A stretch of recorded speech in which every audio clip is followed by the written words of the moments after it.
Bismillahirrahmanirrahim. Assalamualaikum warahmatullahi wabarakatuh. Innal hamdalillah nahmaduhu wa nasta'inuhu wa nastaghfiruh wa na'udzu billahi min syururi anfusina wa sayyiati a'malina. May yahdihillahu fala mudilla lahu wa may yudlil fala hadiyalah. Asyhadu an la ilaha illallah wahdahu la syarika lah wa asyhadu anna Muhammadan abduhu wa rasuluhu la nabiyya ba'dah. Radina billahi rabba wa bil islami dina wa bi Muhammadin nabiyya wa rasula. Allahumma inna nas'aluka ilman nafi'a wa qalban khashi'a wa amalan mutaqabbala, amma ba'd. Teman-teman sekalian, malam ini kita akan coba belajar mengambil nasihat dan panduan atau hidayah dari firman Allah Subhanahu wa taala di dalam surat Ali Imran ayat 79. Jadi bagi yang membawa mushaf atau membawa HP yang ada Quran digital, silahkan membuka mushaf surat Ali Imran ayat 79.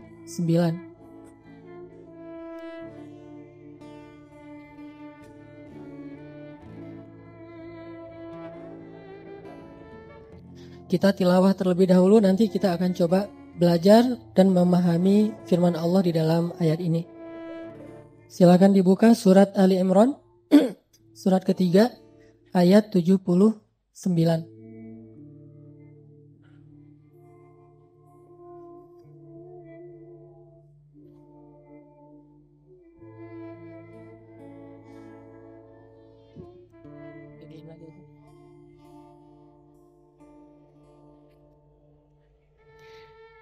A'udzu billahi minasy syaithanir rajim. Silakan.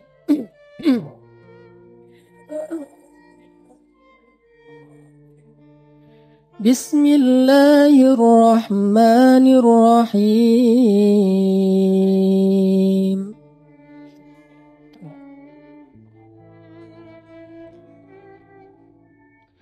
ما كان لبشر أن يؤتيه الله الكتاب والحكم والنبوة ثم يقول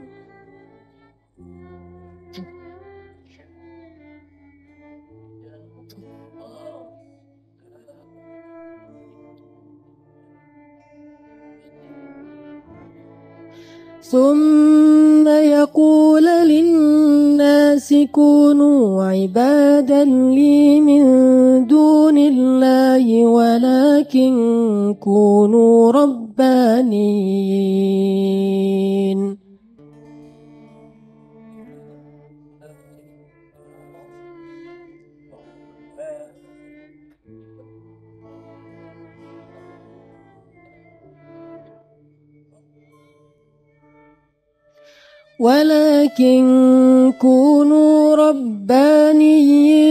بما كنتم تعلمون الكتاب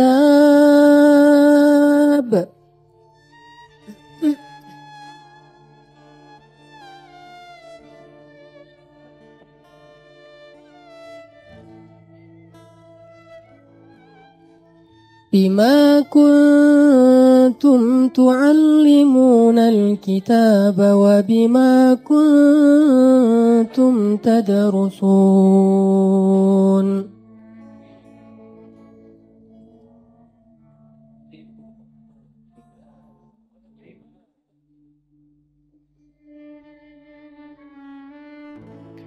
Tidaklah pantas bagi seorang manusia yang Allah berikan kepadanya Alkitab, Al-Hikmah, dan kenabian. Kemudian dia berkata kepada manusia, hendaklah kalian menjadi hamba-hambaku, bukan hamba-hamba Allah. Akan tetapi hendaknya ia berkata, hendaklah kalian menjadi manusia-manusia Rabbani, karena kalian selalu mengajarkan Alkitab dan karena kalian senantiasa mempelajarinya. Sadaqallahul azim. Teman-teman sekalian, kalau di layar itu kita melihat tentang tema yang disebarkan melalui poster dan sosial media kita. One step closer atau selangkah lebih dekat. Kalau saya coba terjemahkan, itu maksudnya adalah bahwa setiap orang itu dalam hidupnya semuanya mengalami proses. Bahkan kenabian juga dengan proses. Kalau kita lihat proses kenabian Nabi Muhammad itu sudah sejak beliau lahir, Allah udah membuat proses itu. Bahwa beliau lahir dalam keadaan yatim dari keturunan yang terbaik, kemudian di Makkah, lalu beliau mengalami pertumbuhan yang banyak sekali hal-hal yang menakjubkan, di antaranya pembelahan dada di masa kecilnya. Kemudian suatu saat beliau pernah mau menghadiri acara konser gitu, tapi konser yang jahiliyah. Terus tiba-tiba jadi ngantuk dan tertidur, baru bangun besok paginya. Nah, ini semuanya adalah proses sampai beliau nanti dinobatkan menjadi seorang duta Allah atau Rasulullah. Bahkan sebuah kenabian pun yang dipilih itu adalah orang yang sangat istimewa juga mengalami proses. Apalagi umat Nabi, yaitu para sahabat, apalagi umat Nabi yang bukan para sahabat kayak kita. Semuanya mengalami proses. Nah, one step closer ini adalah proses kita dari hijrah sampai menjadi seorang muslim yang ideal. Atau muslim ideal itu dalam bahasa Arab disebut dengan mithali. Dari yang awalnya waqi'i, realitasnya adalah kita kayak gini aja, bukan yang sosok yang sangat istimewa, sampai mendekati ideal.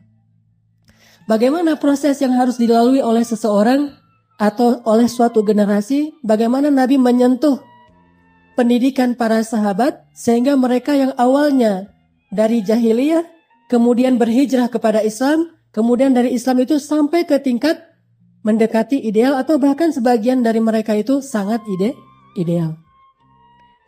Ternyata inilah yang harus dilalui oleh setiap muslim dalam proses memperbaiki dirinya.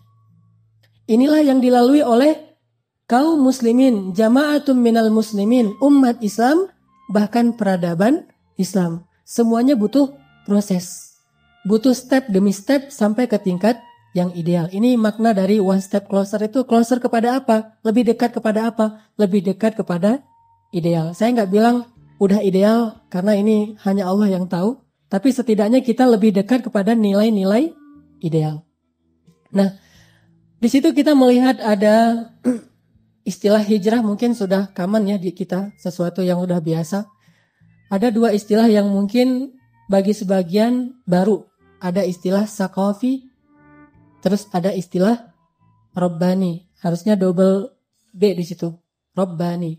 Ada istilah saqafi, ada istilah Rabbani. Dan istilah ini, terutama istilah Rabbani, kita temukan tadi di dalam bacaan surat Ali Imran. Allah mengatakan kunu Rabbaniyin. Kunu Rabbaniyin. Apa arti kunu? Kunu itu mirip dengan kun. Kalau kun itu satu, kalau kunu itu plural, banyak, jamak. Jadi kalau satu orang kun Rabbani. Kalau banyak kunu Rabbaniyin. Ini hanya soal grammar. Yang udah belajar bahasa Arab. Jadi kalau kun fayakun itu satu.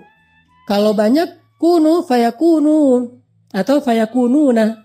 Jadi kalau banyak itu pakai Rabbaniyin, kalau satu Rabbani.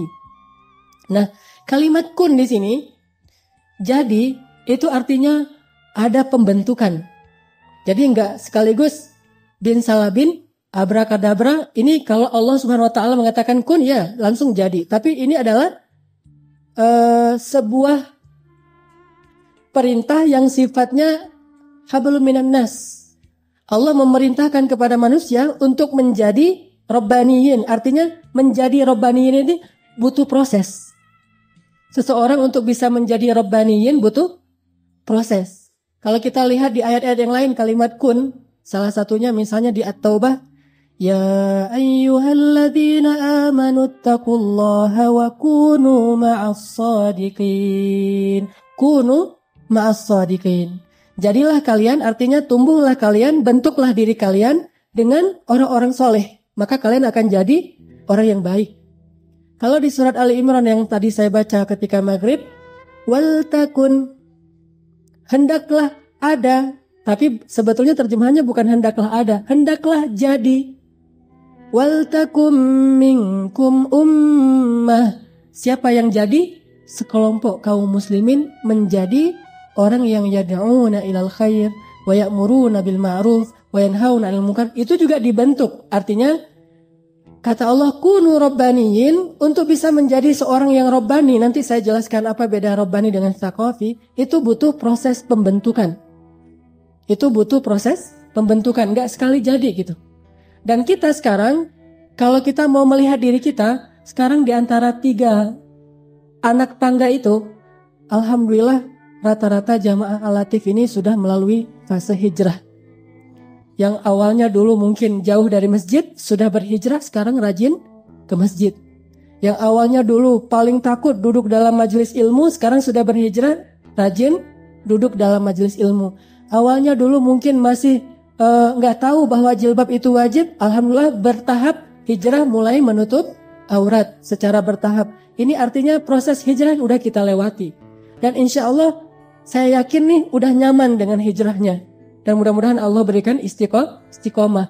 Saya lihat tren di kita sekarang, kita udah masuk ke fase tangga yang kedua, yaitu tangga saqafi. Apa itu tangga saqafi? Yang senang kepada ilmu, senang kepada ta'lim. Sehingga muncul istilah mabuk ta'lim. Ada ta'lim di sana, rame ke sana. Ada ta'lim di sini, rame. Di Al-Latif itu ada 3 ta'lim dalam sepekan, Senin, Rabu, Sabtu, dan kita berbondong-bondong datang, dan ini udah luar biasa. Jadi udah punya minat yang baik terhadap ilmu.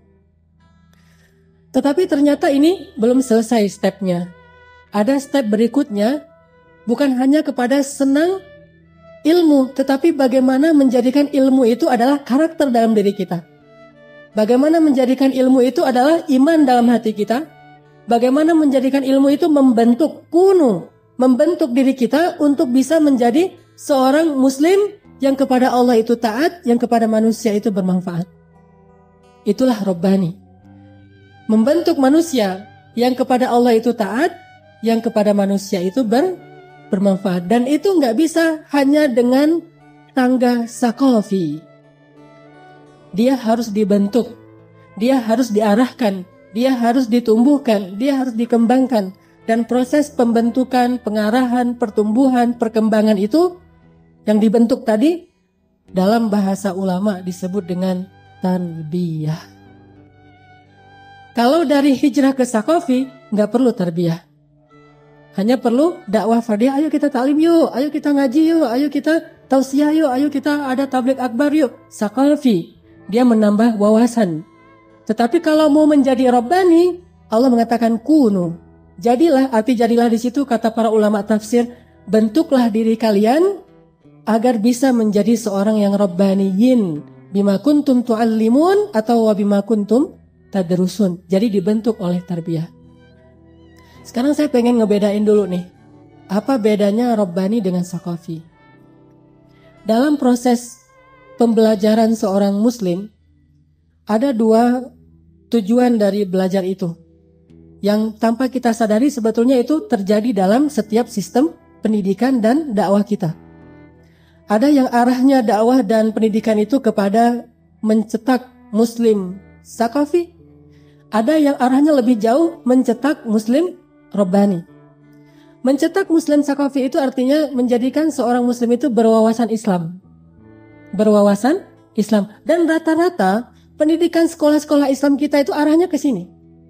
Hanya sebatas menjadikan muslim ini punya wawasan Islam. Jadi yang ditransfer itu bukan iman. Yang ditransfer itu bukan akhlak. Yang ditransfer itu bukan minat. Yang ditransfer itu bukan himmah. Yang ditransfer itu bukan azam. Yang ditransfer itu bukan ruh atau semangat dakwah Islamnya atau semangat Islamnya. Yang ditransfer itu adalah wawasan dan informasi tentang Islam. Data-data Islam. Ini yang terjadi di masyarakat kita. Dan ini yang jadi masalah kenapa kaum muslimin mayoritas pendidikan Islam itu ada di setiap sekolah bahkan dari SD, tetapi kualitas muslimnya belum taat kepada Allah dan belum bermanfaat kepada manusia. Jangankan manusia dalam lingkup peradaban, manusia dalam lingkup keluarga aja dia belum menjadi manfaat yang banyak. Apalagi ke tetangga, apalagi ke bangsa, apalagi ke peradaban manusia. Itu masih jauh. Kenapa? Karena belajarnya itu arahnya masih menambah wawasan. Contoh di sekolah, belajar akidah. Belajar akidah yang dipelajari misalnya anak-anak SD hafal Asmaul Husna. Dan ini bagus, penting juga wawasan ini, apalagi menghafal asma Allah yang mulia. Siapa yang hafal Asmaul Husna dan dia lancar dapat nilai 100. Jadi standar dia berhasil dan belum adalah siapa yang mampu menghafal informasi dan data-data tentang wawasan Islam. Hafal Asmaul Husna, sebutkan nama-nama Nabi, sebutkan nama-nama surga, sebutkan nama-nama sahabat. Kalau belajar sejarah, tanggal berapa, di mana, siapa aja. Jadi data-data tuh, berapa jumlahnya. Kalau dia baca tentang Ashabul Kahfi, malah yang nggak ada di Al-Quran. Siapa aja nama pemuda Ashabul Kahfi? Oh, Maksal Mina misalnya. Ini juga belum ada riwayat yang jelas ya. Hanya ada yang mengatakan qila wa qal, katanya salah satunya bernama Maksal Mina. Sehingga anak kita kasih nama Maksal Mina, kenapa? Ashabul Kahfi dong, gitu ya. Jadi ini lebih kepada wawasan. Banyak muslim belajar Islam itu belajar wawasan keislaman. Kalau dulu ketika saya masih sekolah itu ada SKI, Sejarah Kebudayaan Islam. Kalau sekarang PAI, Pelajaran Agama Islam. Coba lihat isi dari buku PAI apa yang diajarkan. Rata-rata wawasan keislaman. Dan kalau di taklim, kalau di masjid-masjid belajar akidah. Belajar akidah itu berarti belajar rububiyah, uluhiyah, asma, sifat. Ini teori-teori tentang akidah. Belajar ibadah berarti belajar rukun sholat, wajib sholat, sunnah sholat yang membatalkan sholat. Teori tentang fikih sholat. Belajar haji ke anak-anak SD berarti belajar step-step manasik haji. Bukan lagi belajar tentang pesan dari ibadah haji itu apa. Sehingga anak-anak SD kita kan suka ada semacam acara manasik haji. Kemudian mereka kayak keliling tawaf di Ka'bah gitu, Ka'bah buatan. Kemudian pakai ihram yang perempuannya menutup aurat. Ini adalah memperkenalkan fikih haji, bukan mengajarkan pesan dari haji. Memperkenalkan fikih haji. Kalau sholat memperkenalkan fikih sholat, bukan pesan dari sholat. Bahwa pesan salah satu dari sholat itu adalah khusyuk kepada Allah dan tanha al-fahsya'i wal munkar kepada manusia. Itu pesan dari sholat. Ini jarang diajarkan. Sehingga kita terjebak menjadi generasi yang senang dengan wawasan Islam, lalu kecenderungannya karena dia punya wawasan, kecenderungannya adalah diskusi, debat, orasi, penghakiman. Ini kecenderungannya. Kalau dia hanya bermain di wawasan. Ketika kita tahu, oh ini yang benar, ini yang salah, ini yang halal, ini yang haram, ini yang sunnah, ini yang bid'ah, ini yang hidayah, ini yang syirik, dan seterusnya, akhirnya kita jadi hakim dadakan. Wah, terus memvonis, menghakimi yang lain. Kenapa? Karena itu salah satu sensasi dalam sakafi. Beda dengan Rabbani. Rabbani itu ketika dia tahu sesuatu, dia amalkan.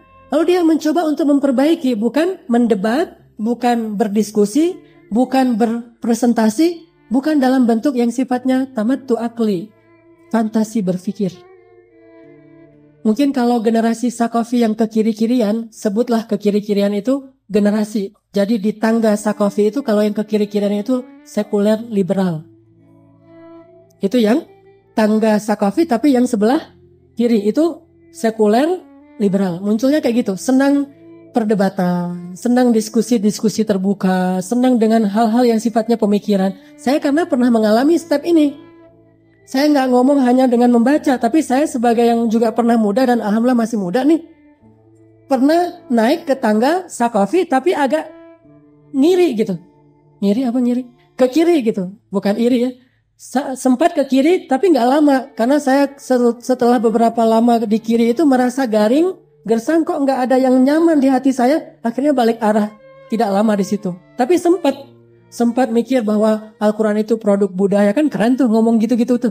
Al-Quran produk budaya, udah gitu Islam itu adalah kekayaan budaya lokalnya Arab. Gitu-gitu deh, pemikiran-pemikiran kayak gitu. Terus saya dulu karena ngambilnya jurusan tafsir, saya sempat belajar versi yang ke kiri ini, namanya hermeneutika.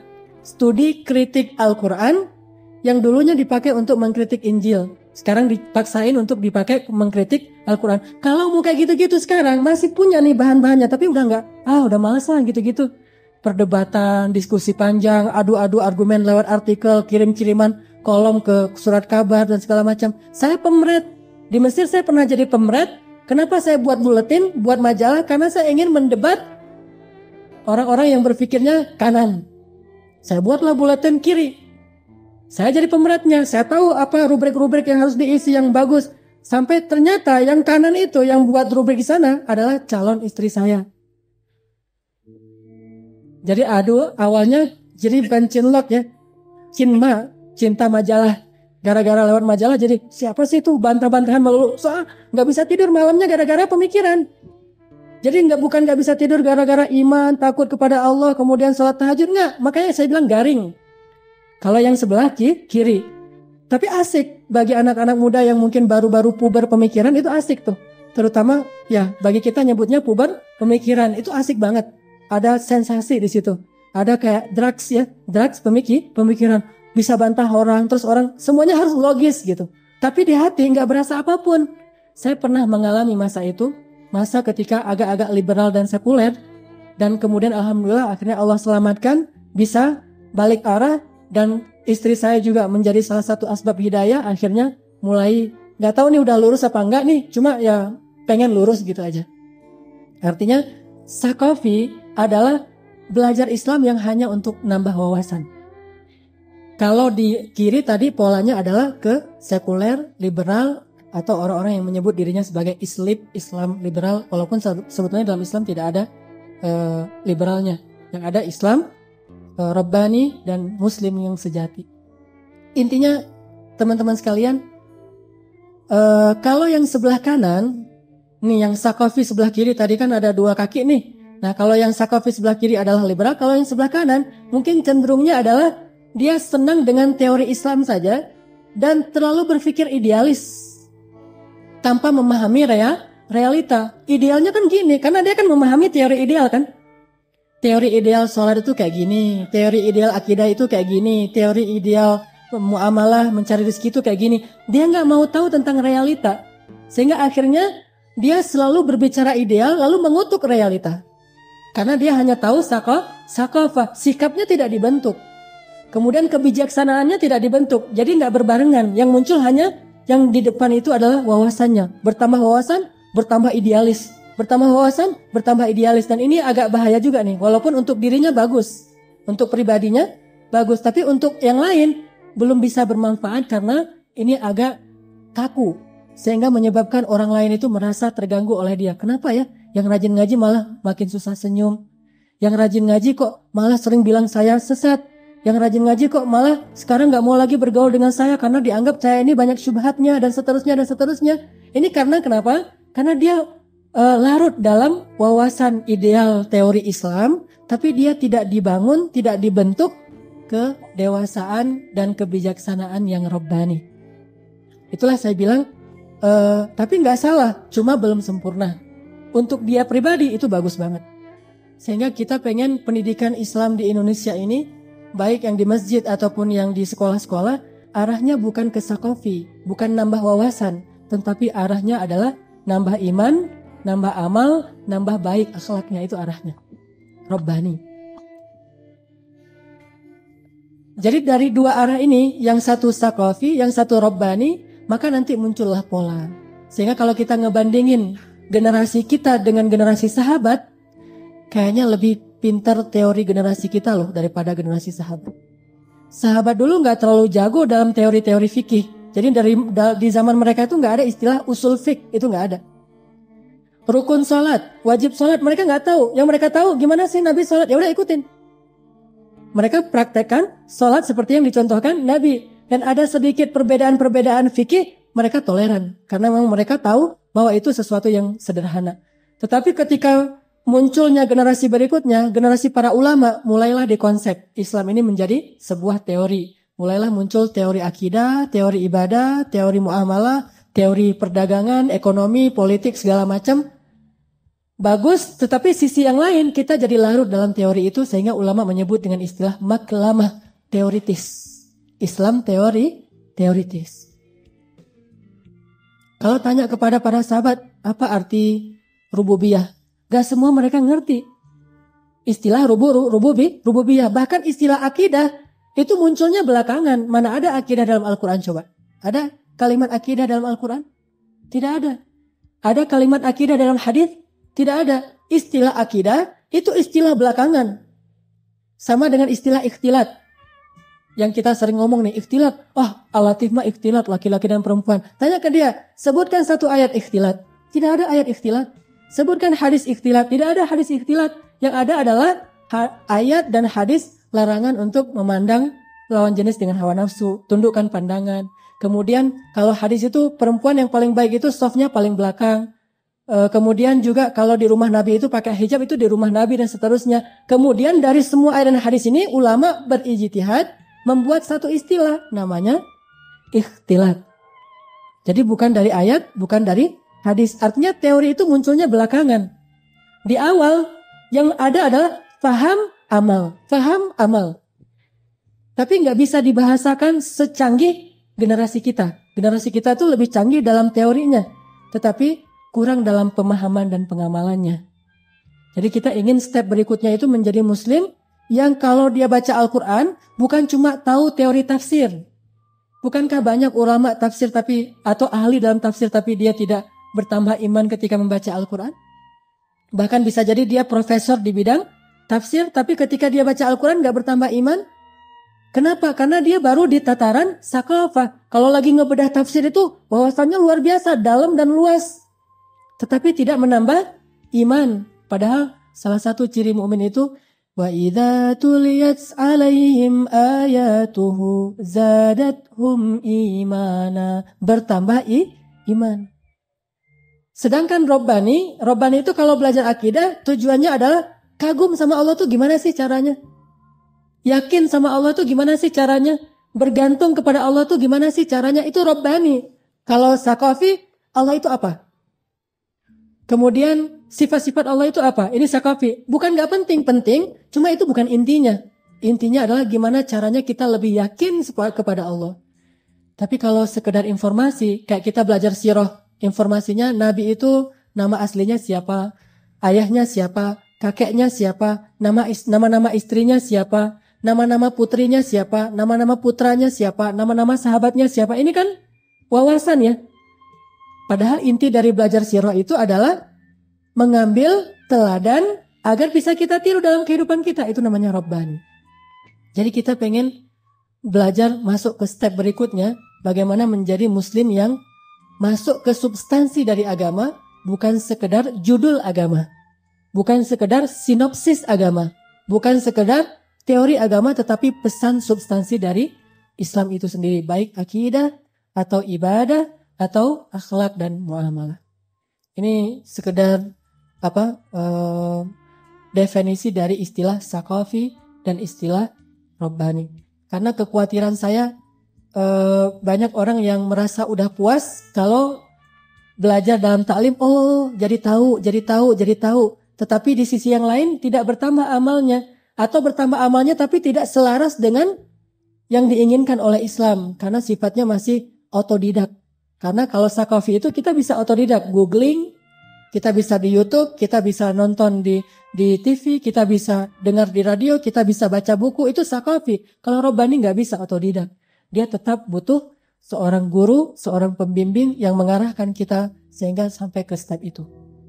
Insya Allah nanti kita lanjutkan lebih jelas lagi, akan saya tampilkan beberapa hal setelah sholat Isya insya Allah. Bismillahirrahmanirrahim. Teman-teman sekalian, saya coba mungkin memperjelas lagi dengan bentuk yang lain. One step closer to khairu ummah. Jadi kalau kita mau bicara Muslim yang ideal itu adalah khairu ummah, yang disebutkan di dalam Al-Quran adalah para sahabat. Jadi semua nilai-nilai ideal yang harusnya dimiliki oleh umat Islam itu ada pada generasi sahabat, walaupun realitasnya para sahabat itu tidak memiliki semua nilai ideal pada satu diri. Jadi gak satu orang sahabat itu ideal segala hal dia paling baik, gak. Cuma Rasulullah yang bisa kayak gitu. Jadi kalau kita bicara tentang akidah terkuat yang paling beriman, Rasulullah. Iman yang paling kuat. Bicara tentang ibadah yang paling luar biasa, getol dan paling khusyuk, Rasulullah. Bicara akhlak yang paling azim, bahkan bukan hanya mulia tapi menakjubkan, Rasulullah. Bicara yang paling pemberani dalam jihad, Rasulullah. Bicara yang paling rahmah adalah Rasulullah.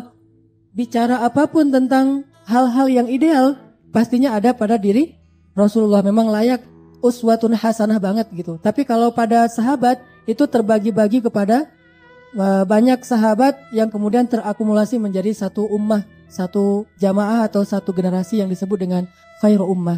Jadi kalau kita bicara Muslim yang ideal, khairu ummah itu adalah kuntum khairu ummatin ukhrijat linnas, para sahabat. Kemudian baru yang setelahnya, sampai ada 2 riwayat, ada yang mengatakan setelahnya 3 kali, ada yang mengatakan 2 kali, Allahu a'lam. Nah, bagaimana step untuk bisa sampai kepada khairu ummah? Generasi kita ini bisa jadi khairu ummah walaupun mungkin gak persis seperti para sahabat. Karena kata para ulama, fa'il lam takun mithlahum fatashabbahu bihim. Kalau kalian gak bisa persis kayak mereka, minimal miriplah dengan mereka gitu. Ternyata sama caranya. Apa yang mereka alamin itu juga yang harus kita alamin. Mereka misalnya tangga pertama itu hijrah. Hijrahnya mereka itu masuk Islam ya. Hijrah mereka itu syahadatain. Kalau hijrah kita itu berazam untuk mengubah cara hidup kita yang dulu, yang lama, yang jauh dari agama menjadi lebih dekat kepada agama. Itu udah kita lewati. Nanti ada step kedua, rajin taklim. Nah, rajin taklim ini kita hadiri acara-acara tausiah, tabligh akbar, gebiarnya tuh luar biasa. Tetapi ternyata untuk membentuk khairu ummah gak cukup dengan taklim. Buktinya apa? Buktinya bahwa kita itu udah ngalamin masa-masa gebiarnya taklim itu sejak zaman Zainuddin Amjad loh. Dengan dai 1 juta atau 1000 umat, ditambah lagi dengan Roma iramanya, jadi nada dan dakwah, kita udah ngalamin masa-masa taklim yang luar biasa. Dengan jumlah yang datang itu banyak tuh luar biasa, melebihi taklim-taklim zaman sekarang. Dulu mungkin setelahnya muncul Agim dengan juga 1 juta umat. Sekali beliau ceramah itu yang hadir itu 1 gazebo. Itu masa-masa taklim. Dan Indonesia sudah melewati juga masa itu. Sekarang masa tarbiyah sebetulnya. Kalau kita mau bicara yang lebih kolosal, sekarang tuh udah era tarbiyah, bukan era taklim. Sehingga kalau alatif ramainya dengan taklim, ini sebetulnya kita masih berjalan di tempat. Kita ingin ramainya di tarbiyah. Apa sih bedanya taklim dengan tarbiyah? Taklim itu kalau dalam analogi kayu ya, pohon. Jadi sebelum hijrah itu dia ibarat seperti pohon liar yang tumbuh di hutan. Belum terjamah apapun. Liar aja tumbuh kayak gitu. Terus tumbuhnya gak teraturan, gak jelas pokoknya. Namanya juga liar. Itu belum hijrah. Ketika hijrah artinya ditebang, kemudian diangkut ke mana? Ke pabrik, kan gitu ya? Itu hijrahnya pohon ditebang, terus diangkut ke pabrik. Sampai di pabrik, diapain tuh pohon? Diolah tuh diapain? Dipotong-potong gitu ya? Ada yang dipotong-potong, ada yang dibelah-belah, ada yang terkelupas kulitnya, diambil dalamnya segala macam. Nah ini namanya taklim. Masa-masa pemotongan mulai dibentuk, tapi bentukannya itu belum jelas, belum bisa disebut, oh ini meja, oh ini kursi, oh ini lemari, belum bisa. Namanya masih batangan kayu. Sedangkan tarbiyah, dia bukan lagi di pabrik, sudah dibawa ke tempat-tempat kerajinan. Mulailah kayu-kayu tadi itu dibentuk sesuai dengan potensi kayu. Ada yang ini kayu ini nggak bisa kalau dibuat kursi, atau kayu ini lebih bagus justru dibuat perhiasan. Ini kayu ini bisa dibuat untuk dan segala macam, mulai direncanakan. Kayu ini untuk ini, kayu ini untuk ini, segala macam Udah gitu, setelah direncanakan untuk apa, lalu dibentuk. Dibentuk jadi kursi, jadi meja, dari lemari, jadi segala macam. Kemudian dipoles, dismir sampai dia benar-benar kinclong. Baru nanti dia siap bermanfaat bagi banyak orang, di display. Nah, step berikutnya setelah tarbiyah dibentuk, baru bisa di-display, baru bisa ditawarkan kepada masyarakat. Apa manfaat seorang muslim, baru bisa ketahuan. Tapi kalau cuma ikut taklim, terus ditaruh di gudang, itu belum jadi. Ibaratnya pohon tadi udah dipotong-potong terus disimpan di gudang, lama-lama busuk juga itu. Sehingga nggak boleh hanya disimpan di gudang, langsung diangkut lagi ke tempat kerajinan-kerajinan, udah gitu dibentuk. Nah, pengrajinnya nggak boleh banyak-banyak. Coba bayangin mau buat kursi, satu orang datang ngebentuk, datang orang kedua ngebentuk lagi, nggak jadi kursi tuh. Jadi nggak jelas bentuknya kan? Sehingga pembentuknya, pembinanya, yang mengarahkannya itu satu seniman. Saya pengen buat ini jadi patung. Ini terserah fikih patungnya ya, saya nggak bicara fikih. Saya pengen buat ini kayu ini bagus nih kalau jadi patung karena gampang dipahat tapi tahan lama. Akhirnya senimannya satu, coba bayangin patung yang buatnya itu beda-beda konsep patung. Ada yang pengen patung perempuan, ada yang pengen patung laki-laki, itu jadi apa tuh? Ada dua orang, satu pengen, nih saya pengen buat apa misalnya Nyi Roro Kidul. Pengen buat jadi patung perempuan. Yang satu lagi saya pengen buat jadi patung Hanoman. Coba bayangin. Ada dua seniman. Yang satu Nyi Roro Kidul, satu Hanoman. Walaupun dua-duanya kan aneh kan ya. Tapi namanya patung gitu kan. Wajah depannya. Kayak siapa tuh yang dulu? Depannya laki-laki, sebelah laki-laki, sebelah perempuan. Kan ada tuh. Jadi kalau dia balik gini, jadi perempuan, balik gini jadi laki-laki. Ini karena kenapa? Senimannya bingung. Karena ada dua seniman, harus ada satu seniman, nanti yang kayu yang lain dibentuk oleh seniman yang lain. Jadi kalau ada dua orang yang punya kecenderungan yang berbeda, dia membentuk kayu yang berbeda. Sehingga semuanya juga bermanfaat nanti. Ada yang spesialisnya perabotan rumah tangga. Ada yang spesialisnya untuk kebutuhan-kebutuhan yang lain. Ada yang spesialisnya kayu itu diolah sehalus mungkin, kemudian nanti jadi kertas dan seterusnya. Ini namanya tarbiyah. Dalam analogi perkayuan. Saya pertukangan. Saya ganti analogi yang lain. Analogi sepak bola deh. Kan ini anak-anak muda nih. Analogi sepak bola. Apa bedanya sepak bola taklim sepak bola dengan tarbiyah sepak bola? Itu apa tuh? Taklim sepak bola dengan tarbiyah sepak bola. Kalau taklim sepak bola itu masih sifatnya bebas umum gitu. Orang main bola di jalan-jalan, orang main bola di tempat-tempat yang umum itu belum dikader, belum direkrut menjadi atlet sepak bola, itu namanya taklim. Bebas aja kan kita ngaji ke sana boleh. Jadi senang-senang gitu, lebih ke kesenangan pribadi. Tetapi dia belum diarahkan ini orang potensinya apa nih? Belum. Padahal Nabi SAW bersabda An-nas ma'adin, manusia itu seperti barang tambang. Khiyaruhum fil jahiliyah, khiyaruhum fil Islam. Sebaik-baik mereka di masa jahiliyah, sebaik-baik mereka di masa Islam. Artinya setiap manusia itu ma'adin al-fiddah wal-dhahab wal-fiddah, emas dan perak. Itu dibaca oleh Rasulullah. Ini Umar potensinya ini nih. Abu Bakar potensinya ini. Utsman potensinya ini. Ali potensinya ini. Masing-masing dibaca oleh Rasulullah. Kemudian nanti Rasulullah sebagai senimannya, kalau dalam bahasa surat Al-Fat itu disebut sebagai zurra, yang menanam, atau disebut dengan benih kazar'ain, maka beliaulah yang mengarahkan. Wahai Mus'ab bin Umair, dakwahlah di Madinah. Wahai Ja'far, pimpinlah kafilah kita ke mana? Habasyah. Wahai Ali, ke Yaman. Wahai Muaz bin Jabal, ke Syam. Wahai nanti di masa Abu Bakar, wahai Khalid, wahai Abu Ubaidah, wahai Amr bin As, dan seterusnya dan seterusnya. Ini dibina dan dibangun potensinya, dibentuk. Itu namanya tarbiyah. Kalau dalam sepak bola tadi ada taklim sepak bola, yaitu bebas main bola di mana aja, yang penting rame-rame senang-senang, tapi belum ditentukan ini jadi atlet sepak bola yang bagian apa nih? Striker kah? Dia bisa ganti-ganti posisi kan, suka-suka dia. Saya hari ini lagi nggak enak badan, pengen jadi gawang aja gitu. Biar langsung jadi sasaran kan, jadi enak kan badannya tuh kalau jadi gawang. Atau hari ini saya pengen jadi wasit deh gitu, merasa paling adil gitu kan. Saya pengen jadi wasit biar saya yang orang yang paling bijaksana misalnya. Ganti-ganti posisinya. Atau lagi main keluar masuk bebas kan, nggak ada aturan. Itu namanya taklim. Baru dia bisa diarahin, oh kamu memang cocoknya striker, kamu cocoknya gelandang, kamu cocoknya back dan seterusnya. Dia masuk ke tarbiyah, mulai masuk ke sekolah atlet, mulai diarahin, kamu itu kayak gini, bakat kamu ke sini dan seterusnya, itu tarbiyah dalam analogi sepak bola.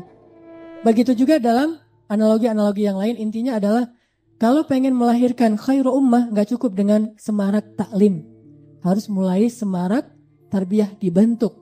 Apanya sih yang dibentuk? Bukankah taklim itu udah membuat kita nambah iman dan nambah amal soleh? Ya, tetapi belum terbentuk arah amal soleh kita itu, kemaslahatan umat itu kemana? Belum terbentuk. Maslahat umat itu yang kita bisa berikan itu apa? Belum. Kecuali kita menjadi individu muslim, belum menjadi syakhsiyah da'iyah, seorang muslim yang da'i yang bisa bermanfaat bagi orang lain.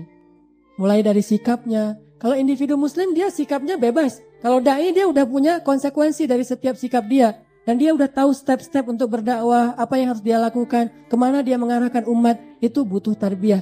Dan suatu saat nanti dia akan jadi khalifatullah fil ard. Dengan tujuan imaratul ard, membangun dan memakmurkan bumi. Wasta'marakum fiha, kata Allah, dan Allah menyuruh kalian memakmurkan bumi. Dan itu butuh proses tarbiyah. Jadi kalau kita lihat perjalanan dakwah di Indonesia, masa hijrah kita sudah lewat. Sekarang sebetulnya bukan lagi masa ta'lim, bahkan sudah masuk ke masa tarbiyah. Masa ta'lim itu ditandai dengan banyaknya da'i-da'i kondang. Mulai dari Zainuddin Amjad, A'agim, sampai para ustadz-ustadz yang selebriti yang muncul banyak sekali di televisi. Ini eranya ta'lim. Sekarang era tarbiyah, da'inya gak kondang, tapi visioner, dia programmer, dia konseptor, dan dia membina. Dan dia biasanya sedikit dapat untung dari dakwah itu. Hampir gak dapat untung apa-apa secara duniawi, kecuali dia mengharapkan ridha Allah. Tapi kalau dalam bentuk taklim, ustadznya ini ustadz selebriti, tahu kan modalnya ya. Dan itu boleh-boleh saja, saya gak mengkritisi mereka, itu fasenya. Tapi kita ingin naik ke fase berikutnya. Bagaimana anak muda yang ada di Al-Latif ini bermanfaat untuk masyarakat, tetapi gak bisa langsung ditaruh di tengah masyarakat.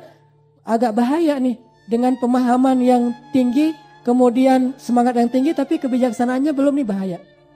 Dia punya semangat ideal, tapi tidak memahami realitas. Justru nanti yang terjadi di masyarakat adalah kita menjadi orang-orang yang menghambat kemajuan proses dakwah karena justru semangat kita yang tinggi. Kita gak mau tahu realitas di masyarakat. Kita pengennya harusnya kayak gini. Emang siapa yang gak pengen kayak gitu? Tapi kan realitasnya gak gitu, bertahap. Dia berdakwah sampai akhirnya masyarakat ini sampai ke tingkat peradaban yang ideal. Kita ingin coba lihat sebuah tayangan tentang pentingnya tarbiyah. Ini dari seorang, tapi bahasa Inggris dan mudah-mudahan kita ngerti. Saya sih nggak terlalu ngerti. Coba ntar bareng-bareng ya. Tentang pentingnya bagaimana Rasulullah membina. Nah, di sini ada kisah tentang Umar bin Khattab ketika Umar jadi Amirul Mukminin, mengumpulkan beberapa orang pejabatnya. Terus Umar tanya, coba kalian bayangkan apa yang kalian harapkan, di ruangan ini penuh dengan apa, atau dalam negara kaum muslimin itu penuh dengan apa. Sehingga mereka mengatakan, kami ingin ruangan ini penuh dengan emas dan perak, sehingga bisa kita pakai modal itu untuk membela agama Allah, mensyiarkan, mendakwahkan agama Allah. Modal sifatnya materi. Terus ada lagi yang mengatakan, kami mengharapkan ini penuh dengan perhiasan, sehingga juga bisa kita pakai untuk dakwah. Apa kata Umar? Aku berharap ruangan ini penuh dengan orang seperti Abu Ubaidah dan Muaz ibnu Jabal. Dia pengen kader, dia pengen rijal, bukan pengen harta, materi dan segala macam. Yang paling penting itu adalah rijal. Saya butuh rijal. Dan Umar tuh sangat terkagum, ngefans banget sama Abu Ubaidah, sebagaimana Abu Bakar ngefans banget kepada Khalid. Sehingga di era Abu Bakar dia mengangkat Khalid sebagai pimpinan militer, di era Umar mengangkat Abu Ubaidah, dan semuanya juga baik tergantung kondisinya. Intinya adalah pelaku peradaban itu adalah rijal. Jadi peradaban Islam itu tidak maju gara-gara Masjid Nabawinya itu megah. Buktinya dulu Masjid Nabawi terbuat dari apa? Pelepah kurma dan sangat sederhana. Peradaban Islam itu, kaum muslimin itu menang bukan karena persenjataannya canggih, walaupun itu juga penting ya. Nggak ada yang nggak penting, tetapi intinya rijal. para sahabat, manusianya, kader-kadernya. Dan itu tidak akan didapatkan kualitas mereka yang seperti Abu Ubaidah dan Muaz bin Jabal kecuali dengan membentuk mereka, membina mereka, mengkondisikan mereka sehingga akhirnya menjadilah khairu ummah. Saya perjelas lagi tadi tentang bedanya ta'lim dengan tarbiyah. Dalam ta'lim itu seorang ustaz nggak harus kenal dengan jamaahnya. Yang penting udah dapat kan apa yang saya sampaikan, misalnya wawasannya, udah ngerti, bagi-bagi modul segala macam atau direkam. Dan gak harus kenal, karena emang gak akan di-maintain, gak akan dibina, gak akan ada hubungan apa-apa setelah ini. Selain, pernah ikut ta'lim saya, gitu aja. Bukankah kita di Al-Latif pernah mengalami masa ta'lim itu 7 tahun? Dan saya hampir tidak kenal siapapun di antara jamaah yang hadir kecuali namanya saja. Beda dengan tarbiyah. Tarbiyah itu bukan cuma kenal, tetapi intensitasnya tinggi. Pergaulannya itu bukan cuma di dalam masjid, dalam halaqah ta'lim, tetapi juga di luar masjid. Kenapa? Karena kalau udah kenal, akrab, jadi bersaudara, mudah dipantau perkembangannya kayak gimana. Dulunya dia nggak pernah sholat tahajud sampai bisa pernah sholat tahajud. Dulunya dia orangnya kayak gini sampai bisa berubah akhlaknya. Perubahan-perubahan itu dipantau terus dan dibina dan diarahkan terus. Secara persepsi dulunya dia berpikir sempit, sekarang udah mulai luas. Berpikir yang balance, yang tawazun. Ini semuanya dipantau dalam tarbiyah. Sehingga seorang guru atau murabbi dengan muridnya mutarabbi itu bukan cuma sekedar guru dalam halaqah, tapi juga bisa jadi sahabat dalam pergaulan, bisa jadi orang tua dalam curhat, bisa jadi teman dalam berbicara dalam banyak hal. Sehingga program taklim hanya satu, yaitu taklim, halaqah ilmu. Program tarbiyah bukan cuma halaqah ilmu. Makanya kita buatlah program olahraga bareng. Orang berpikir, olahraga saya juga udah punya jadwal olahraga, atau saya push up aja sendiri di rumah, atau saya lari aja, atau saya treadmill aja di hotel dan segala macam. Itu kalau dia berpikir itu cuma olahraga. Sedangkan dalam tarbiyah itu bukan cuma olahraga. Di situ ada nuansa keakraban yang sedang dibangun secara bertahap. Sehingga olahraganya dibuat agak asik. Kita main skate, kita guling-guling, kita misalnya pull up, kita berenang sesekali. Kenapa? Biar kita akrab. Kan akrab tuh kalau pas berenang ada yang tenggelam diketawain rame-rame. Kan jadi akrab kan ya? Saya tahu ada Benzo yang misalnya sering mendaki kan lewat kita acara-acara gathering. Saya tahu ada misalnya beberapa teman-teman di sini yang punya potensi A, B, C, dan Z. Itu gara-gara kita rajin, intensitas kita tuh tinggi dalam bergaul. Lewat mukhayyam, lewat acara berenang, lewat acara olahraga, atau nongkrong setelah kita taklim kayak gini. Orang di luar yang gak ngerti pikir, ngapain sih tidak Al-Latif tuh di teras pada nongkrong sampai jam 11 malam. Kalau dilihat tanpa ada misi, dianggap itu tongkrongan yang sia-sia. Padahal itu gak sia-sia. Di situ itu kita lagi saling kenal. Cuma kan gak mungkin saling kenal kayak gini nih. Kita kan pada diam nih, gimana saling kenal? Pada diam semuanya ngelihat ke saya. Baru saling kenal kalau kita interaksi satu dengan yang lain. Dan interaksi itu nuansanya tidak boleh taklim. Bukan halaqah. Nuansanya adalah nuansa acara-acara yang sifatnya santai. Makan bareng, kalau kayak misalnya beli martabak, ngumpul. Dan teman-teman yang yang belum kenal juga, kita nggak menutup kepada hanya yang udah rajin ke taklim doang. Siapapun bisa bareng-bareng dengan kita makan martabak bareng. Martabak itu bukan untuk anak SIF ya, untuk semua jamaah Latif. Jadi siapa yang mau makan martabak, ayo datang aja. Saya mah bukan pengurus SIF, itu bukan untuk pengurus SIF. Kalau pengurus SIF dia punya rapat yang sendiri dan nggak melibatkan banyak orang karena emang namanya juga organisasi. Tapi kalau untuk gathering kayak gini siapapun bisa. Acara olahraga yang kita adain hari Minggu misalnya. Itu untuk siapapun supaya kita lebih akrab. Karena pengalaman saya di Al-Latif, 7 tahun kita buat taklim, itu nggak ada gerakan apapun. Ya gitu-gitu aja. Tapi ketika kita ganti dari taklim jadi tarbiyah, step pertama tarbiyah kita dulu apa? Buat acara gathering belajar berkuda sama paintball ya. Itu step pertama tarbiyah kita sebetulnya. Walaupun dulu kita nggak tahu kalau itu tarbiyah, kita pikir gathering. Saya punya misi tarbiyah di situ. Ayo kita main paintball yuk. Ayo main paintball. Udah gitu biar agak-agak ada nyunnahnya. Kita belajar berkuda kan? Berkuda. Ternyata dari situ jadi ketahuan bahwa kita semangat lagi, jadi lebih kenal, jadi lebih ukhuwah. Ayo kita latihan di pusnif, pull up, push up, sit up segala macam sama Pak Mayor Alwi. Jadi lebih akrab lagi. Ayo kita mukhayyam. Akhirnya kita ke Ciwidey. Makin akrab. Baru mulai kita bisa saling tabadulits thiqah dan tad'imur rawabit, mentransfer informasi tentang dakwah Islam itu kayak gimana, cara kita bermanfaat bagi manusia itu kayak gimana, sedikit demi sedikit. Mulailah ada halaqah tarbiyah yang lebih kecil. Nah ini semuanya adalah bentuk dari pembinaan. Kesana dakwah sebetulnya. Jadi seorang ustaz tugasnya bukan cuma ceramah. Kasihan kalau ustaz banyak tapi semuanya jadi penceramah. Harusnya ustaz itu punya tugas lain setelah berceramah, yaitu membina umat. Membina umat itu pasti akan kehabisan lebih banyak waktu. Sekarang waktu saya dengan keluarga saya itu jadi sedikit. Dan itu konsekuensi dari berdakwah. Saya kadang-kadang ada waktu sedikit saja, itu sangat dimanfaatkan sejam aja. Anak-anak pengen kemana? Udah lama nggak pernah berenang, ayo berenang. Udah lama nggak pernah makan bareng, ayo ke mie Aceh misalnya. Mie Aceh lagi. Bareng anak-anak, karena waktu saya sekarang dengan anak-anak itu sangat jarang dan sangat berharga. Kalau dulu ketika taklim alatif selesai jam 8 saya pulang kan, nggak mau duduk-duduk lagi, langsung pulang sama anak-anak, ketawa-ketawa di rumah, minum-minum kopi. Nggak bisa lagi sekarang karena waktu saya udah banyak lagi tersita untuk tarbiyah, untuk membina. Dan itu juga tenaga, pikiran saya yang jadi sering nggak bisa tidur gara-gara mikirin nih gimana lagi. Terus konsultasi dengan guru saya, Ustadz ini udah sampai ke sini nih dakwahnya. Jadi serius. Kalau taklim kan saya nggak mikir itu, cuma mikirin materi. Dan materinya pun suka-suka saya. Kalau sekarang saya mikirin materi itu pusingnya luar biasa. Kenapa? Saya harus mikirin materi yang sesuai dengan dakwah. Bukan lagi yang penting saya nyaman, udah terserah terima aja. Enggak. Mulai diarahkan, mulai dibentuk. Namanya nggak bentuk kan, seorang seniman, nih apa ya yang kurang ya? Ini bentuknya kurang lengkungan apa ya? Difikir, dirasain, terus dia belajar. Itu tarbiyah. Dan kita sebagai mutarabbi, murid-muridnya juga diikat lebih dari yang dulu.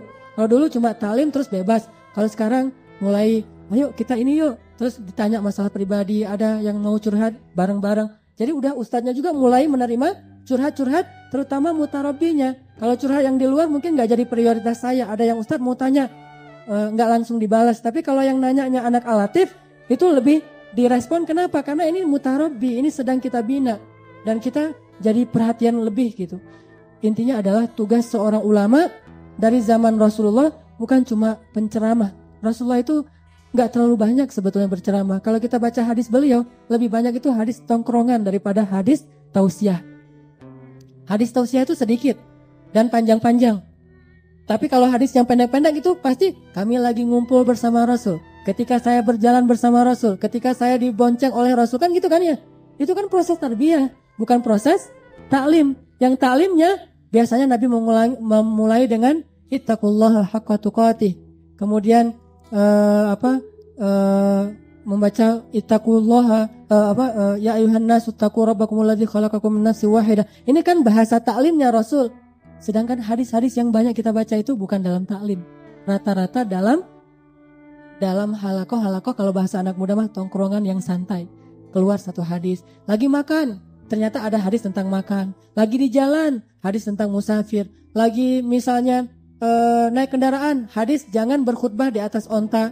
Kemudian jangan karena Nabi ngelihat ada yang menato onta itu ya, nggak boleh membuat tanda atau tato kepada hewan peliharaan, terutama di bagian wajah dan perutnya dan seterusnya. Ini kan berlalunya bukan dalam taklim. Itu terjadi dalam interaksi sahabat dengan Nabi yang sangat intens. Muncullah hadis-hadis itu. Nah ini namanya pembinaan. Lalu ada sahabat yang berbuat kesalahan, Nabi memperbaiki, menasehati dia. Lalu jadilah hadis bagi kita. Semua itu kita bahas dalam taklim. Ini yang jadi agak beda nih konsepnya.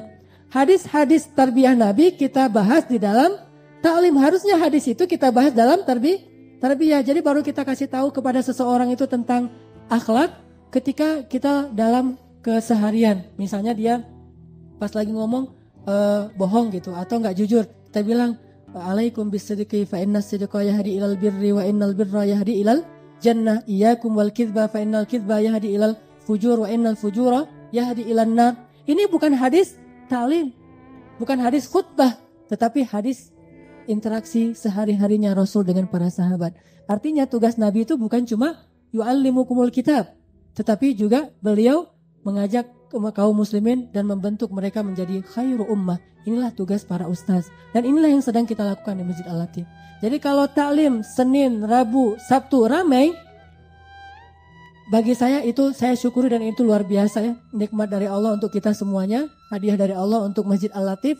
Bukan karena kehebatan pematerinya sama sekali, bukan. Tetapi karena hadiah Allah untuk Masjid Al-Latif dan hidayah Allah untuk kita bareng-bareng. Tapi itu belum apa-apa. Bagi saya itu bukan standar ukuran dakwah itu udah jalan atau belum.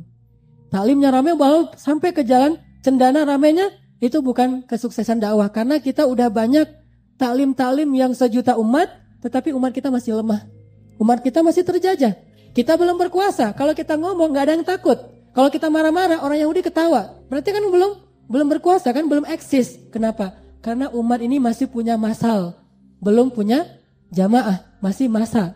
Bukan jamaah. Masih jumlahnya banyak tapi seperti haba'am mansura, seperti buih di lautan, belum menjadi quwwah kalbunyanim marsus. Maka dari itu standar dakwah di Al-Latif menurut saya udah sukses, bukan banyaknya jamaah yang datang dalam taklim, tetapi bagaimana proses tarbiyah itu kita lalui sampai akhirnya jamaah kita ini semuanya siap untuk mengabdi kepada masyarakat sesuai dengan potensi kita masing-masing. Kalau kita di dunia anak muda, gimana caranya kita bisa memberi manfaat kepada banyak anak muda sehingga terbebas dari narkoba, dari geng-geng yang mungkin gengnya sifatnya perang sampai bunuh-bunuhan, kemudian dari seks bebas. Ini tujuannya. Gimana anak muda menjadi duta untuk menyelesaikan masalah anak muda. Itu baru namanya dakwahnya jalan. Tapi kalau yang udah hijrah, rajin taklim, yang di luar, yang di dalam, itu kayaknya belum sukses dakwah ini. Saya tidak puas kalau dakwah ini hanya banyak taklimnya. Taklim ibu-ibu banyak. Tetapi kenyataannya yang ikut dalam taklim, ternyata di luar taklim gak terlalu jauh berbeda dengan orang yang tidak pernah taklim. Berarti kan belum dibentuk. Baru dikasih tahu ini benar, ini salah. Dan kecenderungannya lebih senang ngelihat orang lain, oh itu salah tuh. Padahal dirinya juga banyak salah tuh. Karena dia tahu teorinya, lalu teori itu dipakai untuk menilai orang lain, bukan untuk menilai dirinya. Itu tarbiyah dengan taklim itu bedanya ke sana. Makanya ikhwah sekalian, cobalah kita bareng-bareng nih di Masjid Al-Latif ini menaik ke tangga yang ketiga, yaitu mulai membina diri kita masing-masing bareng-bareng, tapi gak bisa sendiri karena ini bukan otodidak, memang harus ada pengarahan kita sama-sama. Saya juga gak berijtihad dan berinovasi sendiri, saya juga mengambil ilmu dari para ulama yang lain. Kebetulan karena saya belajarnya di Al-Azhar, berarti mengambil dari ilmu hasil kuliah saya di Al-Azhar dan beberapa pengalaman dari para masyayikh di Mesir. Sehingga kita coba membina umat anak muda di Al-Latif. Dan ini sudah mendesak. Karena anak muda yang butuh pembinaan itu banyak sekali. Gak mungkin seorang ustadz membina sendiri seluruh umat kan. Butuh kader-kader, butuh duta-duta. Kita inilah duta yang akan membina mereka.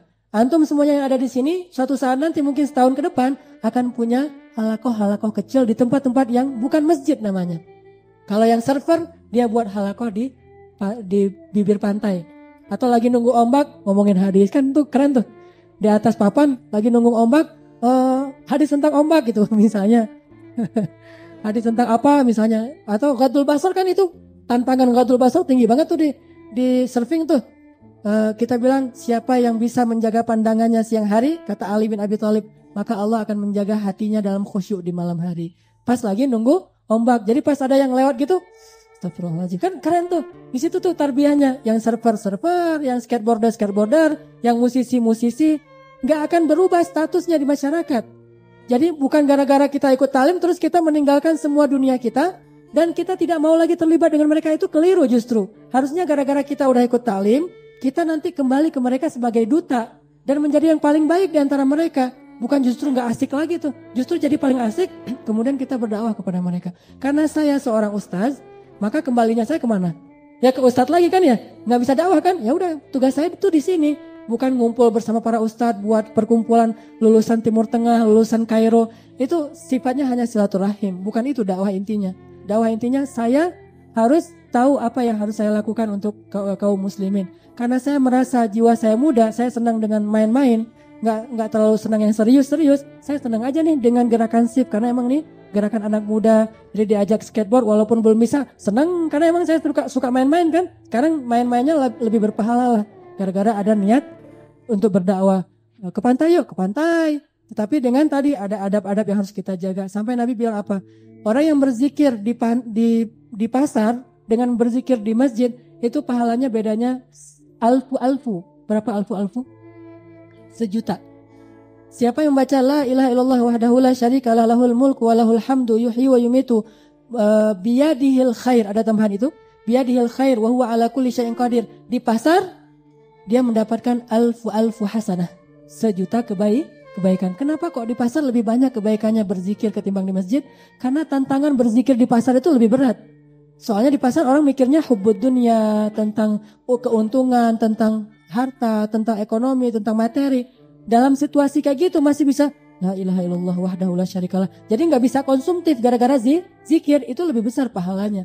Sehingga siapa yang bisa berzikir di pantai dalam suasana kayak gitu, bisa menjaga diri, itu udah tough tuh. Imannya udah tangguh. Tapi kalau yang di masjidnya, Masya Allah, di masjid tuh pas ditaruh di luar, innalillah, jadinya kan gitu kan ya. Astagfirullah kan kena terus. Berarti kan belum tangguh imannya. Kita ingin lewat tarbiyah itu menjadi yang siap guna. Kalau di kalau di Agim itu ada santri siap guna. Itulah sebetulnya tarbiyah. Agim udah masuk ke situ. Tarbiyah kalau dulu kan sifatnya kolosal, taklim. Sekarang udah ada SSG, itu bentuk tarbiyahnya versi Agim.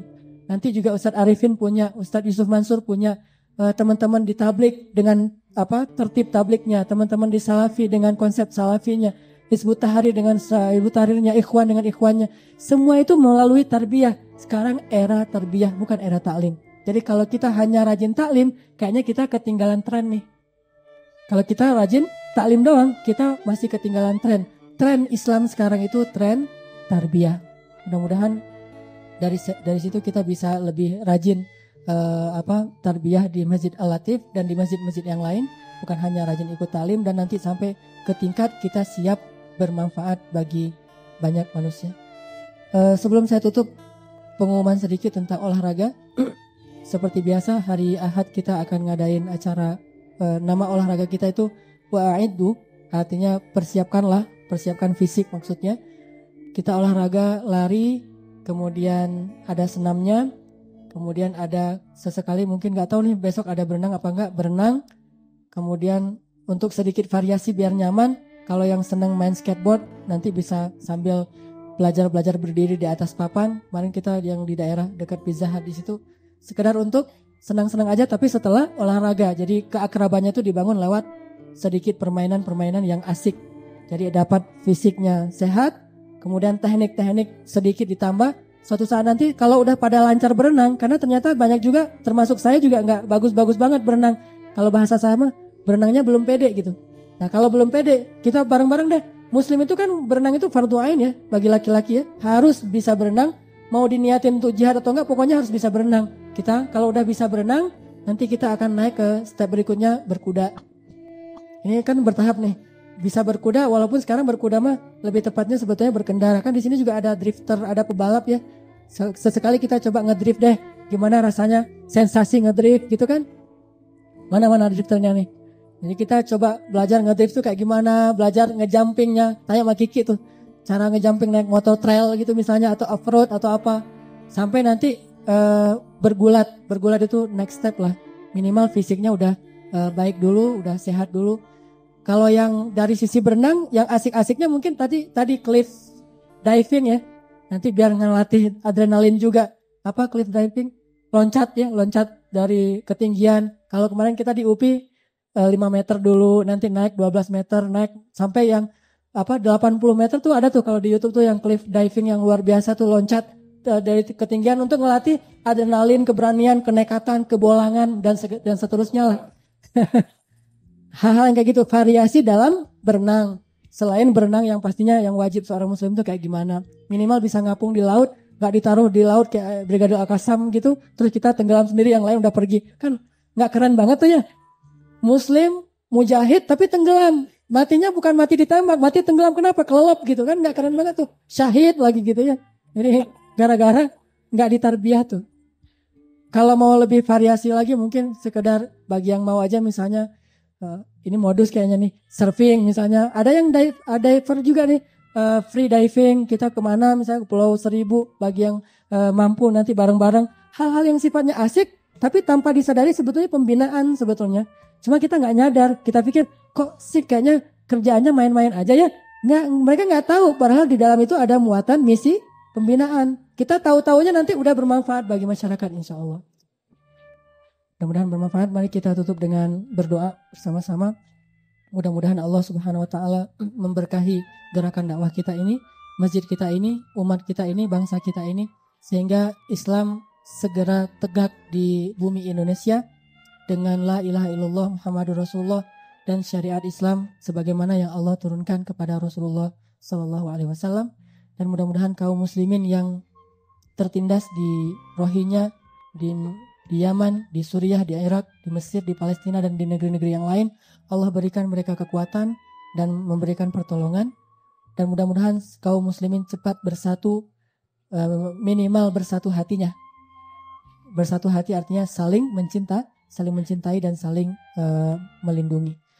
A'udzu billahi minasy syaithanir rajim. Bismillahirrahmanirrahim. Alhamdulillahi rabbil alamin hamdan yuwafi ni'amahu wa yukafi'u mazidah. Ya Rabbana lakal hamdu kama yanbaghi li jalali wajhikal karim wa 'azimi sultanik. Allahumma salli wa sallim wa barik ala Muhammad. Allahumma ighfir lana dhunubana wa israfana fi amrina. Rabbana la tu'akhidna in nasina aw akhtana. ربنا ظلمنا أنفسنا ظلما كثيرا فإنه لا يغفر الذنوب إلا أنت فاغفر لنا ذنوبنا وارحمنا إنك أنت الغفور الرحيم.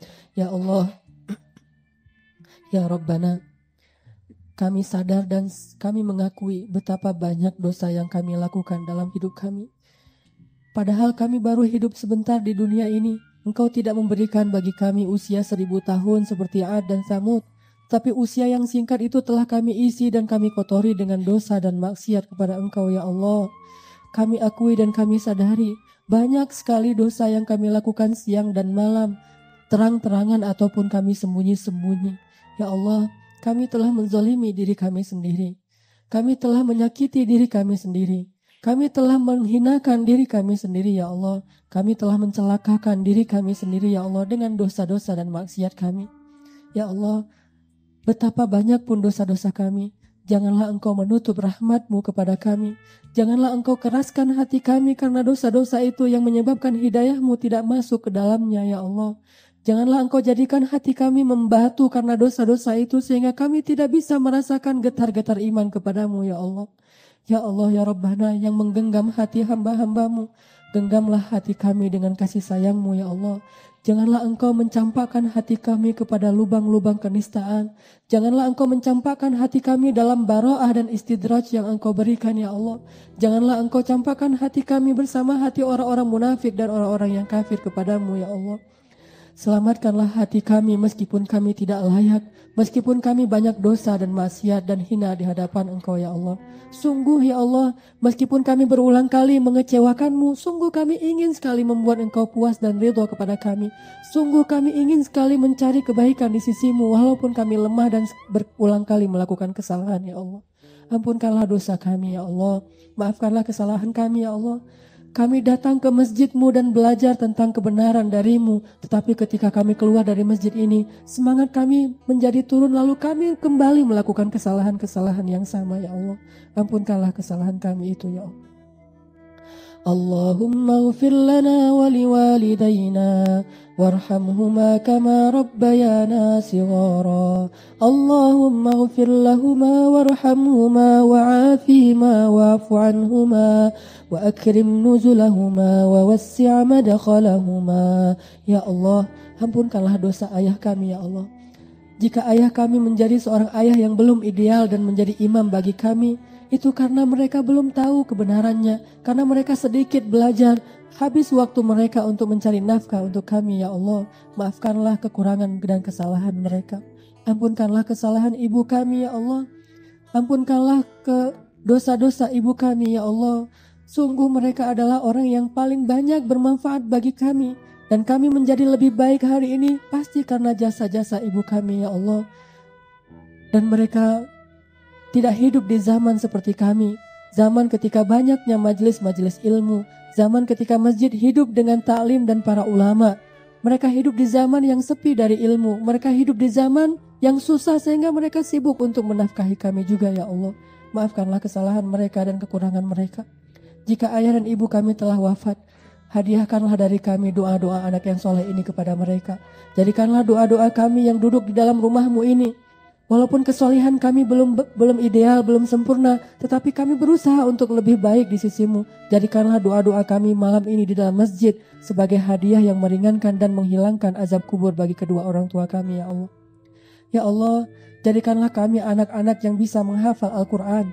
Walaupun tidak semuanya bisa 30 juz, tapi berikanlah beberapa juz Al-Quran dan sempurnakanlah, perbanyaklah kami untuk bisa bertartil dan bertilawah Al-Quran.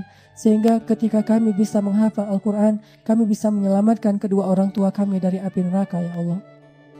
Ya Allah, perkenalkanlah kami kepada orang-orang soleh. Perbanyaklah orang-orang soleh yang menjadi sahabat dan kekasih kami dalam hidup di dunia. Sehingga orang-orang soleh itu yang akan menolong kami nanti dari azab api neraka ya Allah. Orang-orang soleh yang ketika mereka berada di pintu surga, mereka bertanya tentang kami karena kami mencintai mereka selama hidup di dunia ya Allah. Kenalkanlah kami kepada mereka. Janganlah engkau membatasi hubungan kami dengan mereka karena dosa-dosa kami ya Allah. Karena kami terlalu banyak kesalahan-kesalahan yang kami lakukan sehingga engkau menghalangi kami dari bertemu dengan mereka. Ya Allah, kenalkanlah kami kepada seorang ulama yang solih, seorang sahabat yang solih, seorang ahli Al-Quran yang solih, seorang pemimpin yang solih, sehingga kami bisa meneladaninya, sehingga kami belajar darinya, sehingga kami bisa menjadi orang-orang yang baik, tumbuh bersama dengan mereka. Ya Allah, bantulah kaum mujahidin. Bantulah mujahidin fi sabilik. Bantulah mujahidin yang ada di Gaza dan Palestina. Bantulah mujahidin yang ada di Suriah. Bantulah mujahidin yang ada di Irak. Bantulah mujahidin yang ada di Misr. Bantulah mujahidin yang ada di Pakistan. Bantulah mujahidin yang ada di Afghanistan. Bantulah mujahidin yang ada di Yaman. Bantulah mujahidin yang ada di Rohingya. Bantulah mujahidin yang ada di Shishan. Bantulah mujahidin yang ada di seluruh dunia. Bantulah para da'i-da'i Islam yang ada di seluruh dunia Islam. Jadikan kami adalah da'i-da'i yang selalu menampilkan akhlak yang mulia ya Allah.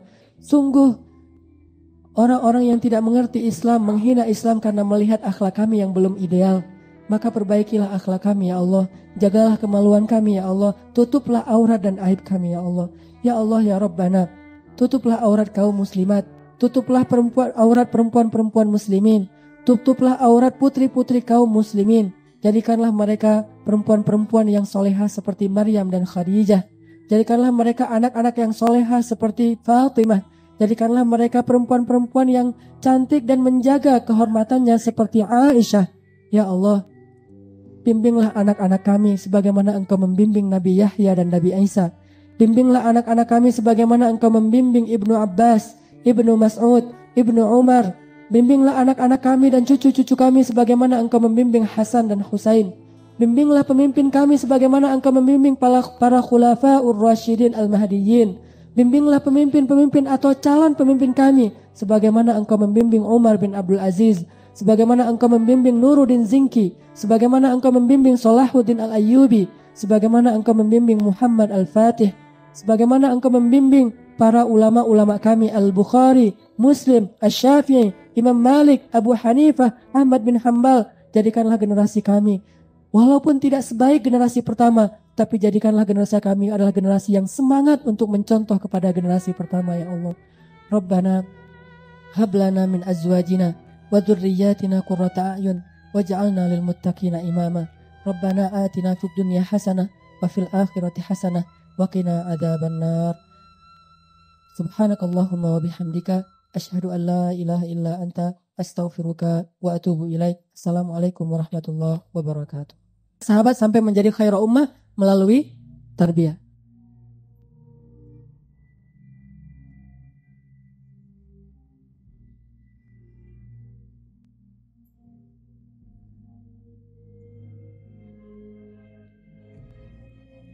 Zakaria itu doanya pelan banget teman-teman. Langsung Allah kabulkan. Ya Zakaria, wahai Zakaria, inna nubasyiruka bighulaam. Bergembiralah Zakaria, kamu akan punya anak laki-laki, ismuhu Yahya, kasih dia nama Yahya. Lam naj'al lahu min qablu samiyya. Tidak ada anak seperti dia sebelumnya. Itu yang pertama, yang kerennya kayak dia. Yahya alaihissalam.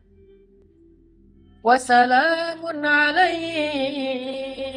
Allah beri dia keselamatan, keberkahan. Yauma wulida wa yauma yamutu wa yauma yub'atsu hayya. Satu-satunya nanti manusia yang ketika bangkit di padang mahsyar nggak punya dosa, cuma Yahya alaihissalam. Yang lain semuanya punya dosa, cuma ada yang diampuni, ada yang belum diampuni. Tapi Yahya bangkit dalam keadaan salamun, tidak punya dosa, aman. Yahya alaihi, dari mana dia dapat kebaikan itu? Doa ayahnya. Ayahnya doa dengan hati. Robbi, Robbi, Robbi, penuh dengan keyakinan kepada Allah. Dan selama ini Zakaria itu gak pernah ngecewain Allah, makanya Allah gak mau ngecewain dia. Nabi Ayub gak pernah ngecewain Allah ketika dia senang, makanya Allah gak mau ngecewain dia ketika dia susah. Nabi Yunus sekali ngecewain Allah langsung bertaubat, maka Allah juga gak akan menyia-nyiakan usaha dia untuk memperbaiki diri. Yang jelas kita harus berakad kepada Allah itu dengan hati kita, teman-teman. Jangan gadaikan itu. Begitu hati kita mulai jauh dari Allah, begitu hati kita kotor, begitu hati kita terhijab, maka kita udah nggak punya lagi modal untuk minta kepada Allah sesuatu. Yang ringan aja nggak bisa dikabulkan, apalagi yang berat. Jadi hati yang harus dijaga.